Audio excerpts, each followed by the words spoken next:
Hi, everyone. Welcome to today's episode with Monday with Claire. I am Claire Anderson, and this is Kobe Anderson. Hi. And we are the parents of Caleb, Aaron, and Hannah. And so let's get to it. Fantastic. So, Claire, I got a couple of questions to ask you. Okay, go ahead. So, first of all, I was able to watch last week's episode. There were some pretty interesting things that you talked about, and I wanted to give you an opportunity to recap for, folks like me who might have watched it, but there were some certain things that I kind of forgot. And I think that it's really important to help to educate very young children at a very young age and kind of nurture the gifts they're given. So over to you. Okay, so last week we spoke about how to nurture nature, Sure, right? yep. So how to discover some of the hidden treasure that is in your child. So the incredible thing is that you don't know what it is. So your child is almost like a blank slate, and you're trying to discover what it is, that gift that's hidden in your child. Now, it can be anything. Now, you can think that you might have a Mozart. You might think that you might have a little Picasso. And then you might think that whatever you think you might have, I promise you, whatever you think it is not. I'll give you an example. Okay. So when Caleb was young, I thought Caleb was going to be an artist. So I went to IKEA. I got him an easel, some paintbrush. I got a membership to the local museum. We went to every Thursday. We went to the toddler Thursday at the museum. We visited the art. We got books. His favorite artist was like Dali. Yep.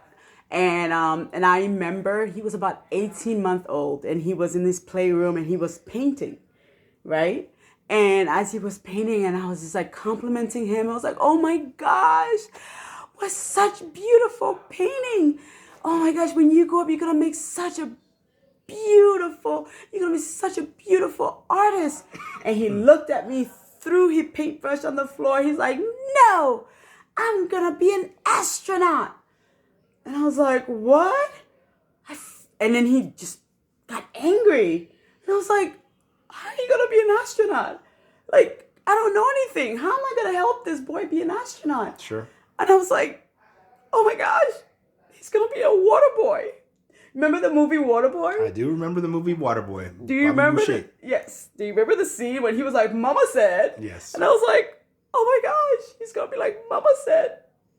You know, Pluto is a planet. Pluto's a planet. Pluto is a planet. Pluto is not a planet for all you parents out there. It was when we were young, but now it's not.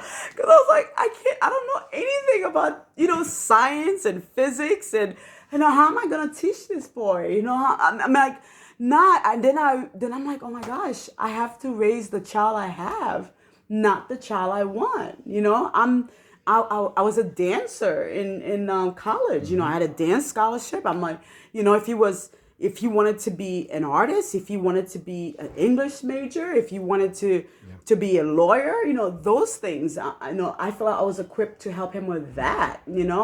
But a scientist, STEM, and I didn't feel I was equipped to help him with those things. So I feel like how do I help him with those things when I felt like I wasn't equipped to help him with that? And I was like, okay, and I feel like almost I had to die to my dream of what I wanted him to be and help him to be who he wanted to be. No, that's true. That's noble. Yeah. So what about some of the resources that might be available for parents as they're helping their children to discover those gifts? So one of the things that I started to do once I, cried myself to sleep many nights and built some confidence, I went to went to Mensa.com, and then looked up, how to qualify for Mensa, to get him qualified for the test, for him to take the Mensa test. And then also the Davidson Institute was a really great help. And then at 18-month-old, one of the websites that I found was really, really great was Star, like the stars in the sky, Starfall, like falling down, Starfall, was really great to helping him to blend some of the sounds together, because it helped with like the ABC sounds and then the blending and then the reading. John Hopkins University, they was really great. They have the youth program, that was a really great. And then the Summer Institute for Gifted was really great help for us when he turned a little bit older. Yep. I'm trying to think what else was really helpful for us. I think that's a lot to get for the folks online to get started. Don't hate me for cutting it short, but I'm sure that's a good amount of different resources that are available. And I think, are you going to be able to provide the links for some of those? Yeah, sites? I will. I'll provide it below for you guys. So that was pretty helpful. And then I guess I had to learn to today's try to navigate through the school system, because then I felt like I could no longer my dream of homeschooling, almost like, okay, going in and out of homeschooling, because I wanted to make sure that he was equipped, right, in homeschooling him. So I kind of like, put him in school, and then, took him out, put him back in school. And then I want to talk about that. That's the gift that I have for the parents today. Yeah, well, I think it would be great to understand a little bit about, how you can either kind of accelerate your kids or kind of decelerate your kids. And, I think that's something that you might want to share with the parents, maybe for the last 2 or 3 minutes, just kind of what those tools and ideas might be. Yeah. So once the thing about when you discover the hidden talent, because the thing is, like, you don't know exactly what you are going to, when you are nurturing nature, you don't know what you're going to discover, right? The thing is that your child is being gifted, meaning that your child is in the spectrum, right? So your child can be on one end of the spectrum. That's what being gifted is. And sometimes your child can be twice exceptional, meaning that what? I've been teaching my husband, when your child is twice exceptional, meaning what? They might have Asperger's. They might be, I'm sorry. They might have autism. And gifted at the same time, right? So when that's what it means with child when your child is twice exceptional. So the thing is about a lot of time when your child, some parents, and sometimes we have our kids. We have 3 gifted children. Sometimes kids are gifted and they are high achievers, but a gifted child can be a high achiever. But a high achiever or not necessarily mean that they are gifted. And sometimes people will try to push a high achiever or put a high achiever in a gifted class, and sometimes they're not really ready for that, because I guess what giftedness, from what I've discovered just watching you and with our own kids, is giftedness is all about that child's IQ and their cognitive abilities, not necessarily about how hard they work or how well they take to schooling. Exactly. So it's innate, right? So it's a gifted child don't necessarily need to be pushed, right? and they don't even necessarily feel the sense of pressure. You don't need to pressure them to do anything. It's something that's inside of them that they in a sense pressure themselves. Whereas a high achiever, they feel that pressure, right? So I want to talk about something that I find a lot in the almost in the, I would say, a middle class or upper middle class that they tend to do. And my husband is going to talk about the first part is redshirting. And Yeah. you see it a lot in sport. Well, you Right, see it in Koga? sports quite a bit, right? So red shirting, I mean, is it's an idea that some parents have taken from the sports world. Like, for example, like college athletes, what they'll do is they will, if they don't want to participate, then they want to make sure that they have their eligibility for a longer period of time, and so they can face certain types of competition. What they'll do is they will end up being redshirted. That means, they won't play in that sport for that year, so that they can be, stronger, faster, more ready, whatever it is. And surprisingly, you do see that as something that some parents decide to do as well. Yeah, so some parents, what they will do is they will hold their child back a year so they can be the smartest or biggest child in the classroom, right? So, and populous child in the classroom. But that don't necessarily work out for a gifted child. A lot of time people would say, well, they will hold a child. Well, it'd probably be best to hold a gifted child back because of social skill. Well, think about what is social skill. Social skill is the ability to look someone in the eye, or the ability to have a conversation with someone. And you're talking about asynchronous, right?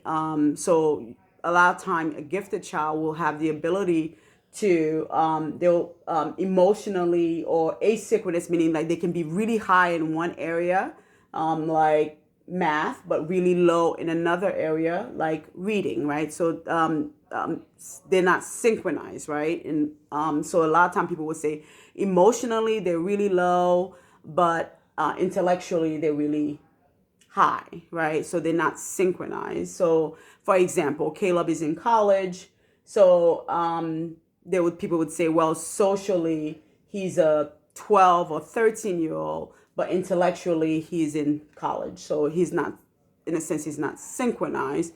How does that work? Well, the fact that he is in college, he is intellectually, he's still taking his classes. So it's almost like though that he's in private school. He's taking his classes with his professors and learning the things that he needs to learn. But when he's playing with his friends and doing everything else, he's still doing it with his 13 and 12-year-old friends, right? So that is asynchronous. So he's not synchronized,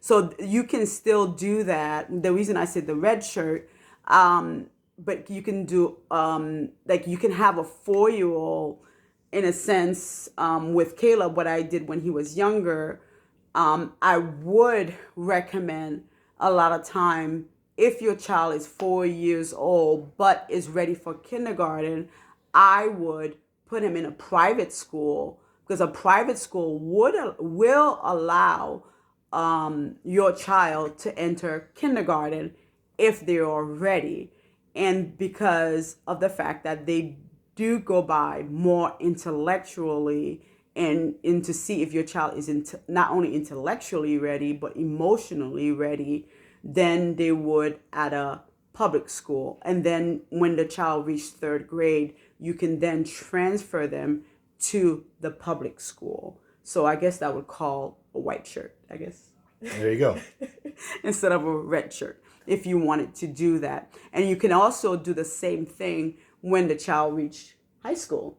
You can then, when your child is in high school, if your state have a dual enrollment program, you can have your child take college classes in ninth grade instead of taking normal high school classes. Because a lot of time, I find if your child is intellectually ready for the high level classes, but you're not allowing them to be challenged, remember what I said before with gifted students, it is innate.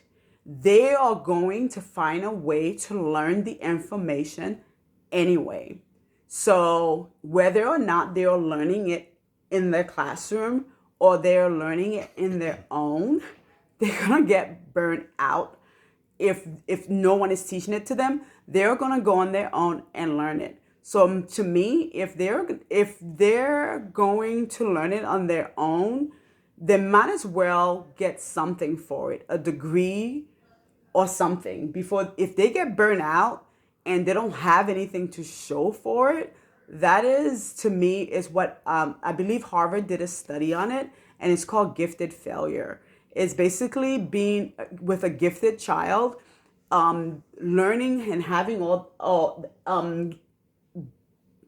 how would I say it? Like, it's almost like, I mean, it's kind of tragic, right? That you have potential and opportunity, but yet are never live up to that potential and are kind of stunted in your growth. yeah. Thank you. No problem. That's why he's here today. Yeah, I can do that. I can catch. Well, hopefully that helps you guys. But as a parent, we are here to support them, not only emotionally, but also just to help remove any barrier that we can for them.